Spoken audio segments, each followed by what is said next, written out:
Before I start, I just want to say thank you everyone for coming. This really means a lot. And yeah, let's get to it.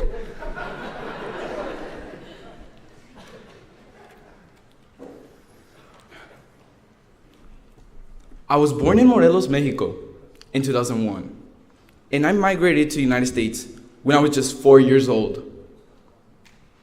I remember what it was like to crawl under the border as I followed my mother and father. I remember my mother holding on to me tightly as we ran away from La Migra. I remember the look on my father's face as the patrol officers would pass us without noticing us. I remember what it was like to hide from the helicopters as they shined their light, looking for individuals who dared to break the law. These were individuals who gave up everything they had: their lives, their homes, their properties.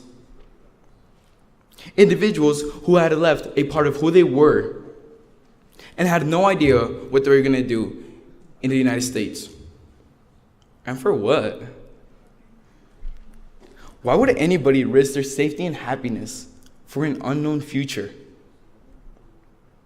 These individuals, my parents, did it so that their son could have the opportunities that they never had. Growing up, I heard stories of these kids called dreamers. I had no idea who these were or why my parents constantly talked about them. I simply assumed they were just teenagers who couldn't go to college. I never really understood the magnitude of the problem. This wasn't just about going to college. This was about the rights of human beings fighting for their future, fighting for the lives they had known since they were just little kids. The craziest part about this was that I had no idea that I was one of them. My reality finally hit me at the start of my sophomore year. Around this time, some of my friends started getting their driver's permit. Others were lucky enough to even get their first job. The 2016 election was still a very controversial topic, which everyone seemed to be talking about. Just like many of my friends, I heard the remarks such as beaner, wetback, and alien. I didn't know what to do. I simply had to look at them and awkwardly smile, acting like what they said did not hurt me. People started to look at me differently and treat me differently. Fitting in at a predominantly white school was already a challenge, and now I had to deal with these remarks. It all made it really hard. About 2 months ago, I had the opportunity to go to Washington, D.C. to advocate for Dreamers. With my close friends, Saul and Leo, we got on the plane and left. No adults came with us. Neither of us knew anything about D.C. And we were gonna miss an entire week of school. The week before finals. The adults that received us in DC were very friendly and open. With warm and excited hearts, we were all ready to jump in and talk to representatives and senators. At first, everything was so positive. Representatives and senators would say that a solution for Dreamers was imminent, and each night would end with the three of us dancing to oldies, eating pizza, and enjoying each other's company. But by the third night, things changed. I found myself tired of the trip. After constantly getting ignored and looked down upon by the people that were getting paid to represent kids like myself. After constantly, I became really ignored of all the negativity that we would receive.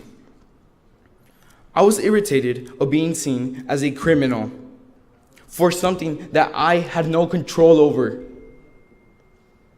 But what really bothered me the most was that those white old men in their suits and ties were playing with my life. They are the ones that decide what my future looks like. They are the reason why my brothers have to stand in this stage and give these speeches. Yes, it is true. I was brought to this country illegally, but that is no reason why I should be ripped away from everything I know. I remember thinking to myself, who cares about this anymore? Maybe I should just go back to Mexico. Maybe I don't have a reason to be here. Maybe I was never meant to be someone in life.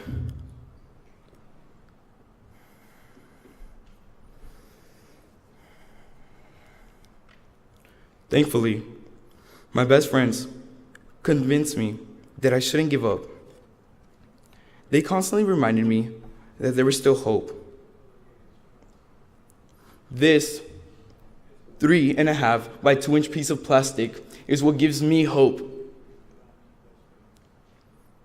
The day I found out that I was a DACA recipient was unbelievable. I remember walking home with my friends, Saul and Leo, and checking the mailbox. Inside was an envelope, which was really strange. I looked at it, and I didn't think too much about it. I just continued my day and walked in. I remember clearly sitting in my bed and opening it. Inside was my DACA permit. We immediately lost our minds. Leo started screaming. We all started jumping. Everyone started hugging each other. It was a huge relief to say that I was finally able to be here in the United States. And this didn't just happen to me. It happened to thousands of teenagers, parents, workers, friends. They all felt the same way when they found out that they were accepted. This breaks my heart because despite all this happiness and joy, we really don't know what's going to happen. It's sad because it's not something that we should deal with. And it hurts because I lost part of my teenage years because of it. I'm 16 years old, and instead of enjoying those late nights cruising down Central, listening to Young, Dumb, and Broke, or thinking of a way to invite my closest friend to prom, I have to worry about staying in the United States. Despite this, I still have not lost hope. But it's hard to hold on to that hope when my dreams of becoming the first in my family to go to college is hanging in the balance. And it's all just because of something that I had no control over. If DACA is allowed to expire, then 800,000 DACA recipients like myself will be affected. Students, doctors, parents, tons of people will be affected, which is outrageous because it's not like we're harming the economy. If anything, we're positively impacting it. I am not here to only talk about myself. I am here representing those doctors and engineers who were told that they were too dumb to be successful just because they weren't born here. I am here representing all those who have been outcasted from society and were never given a platform to express how they truly feel. I am here for all those immigrants who were mistreated and looked as inferior individuals. I'm here for all those teenagers who were told that they would not amount to anything just because they were illegal. I'm here to stand up for my friends who are willing to get up at the crack of dawn and work a 12-hour shift just so they could put food on the table. I am here to break the cycle of fear. I want to be able to look at my parents and tell them everything will be okay. We don't have to keep living in fear. My name is Yael, Balbuena, Basto, and I am proud to say that I am a dreamer. Thank you.